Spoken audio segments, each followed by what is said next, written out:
কেউ তোকে বাঁচাতে আসবে না। এই ভর সন্ধ্যাবেলায় কেউ এখানে আসে না। আজ আমি তোকে খাবো না।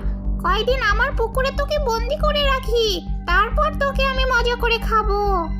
ভয় নাই, ততদিন তুই মরবি না, তুই বেঁচেই থাকবি। আমাকে ছেড়ে দাও, আমি তো তোমার কোনো ক্ষতি করিনি।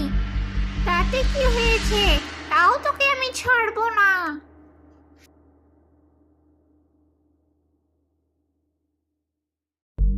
এ কি, সিথি কোথায়? সিথি, সিথি কোথায় গেলি তুই? দেখ বোন, তোর জন্য আমি গরম গরম জিলাপি এনেছি কালু কাকার দোকান থেকে। রুনা সিথিকে এদিক ওদিক খুঁজতে শুরু করলো। আচ্ছা, ও আবার ওই পুকুর ঘাটে গেল না তো? না, তা কি করে হয়? ও মনে হয় আমাকে কোথাও না পেয়ে বাড়িতেই চলে গেছে। যাই, আমি বাড়িতেই যাই।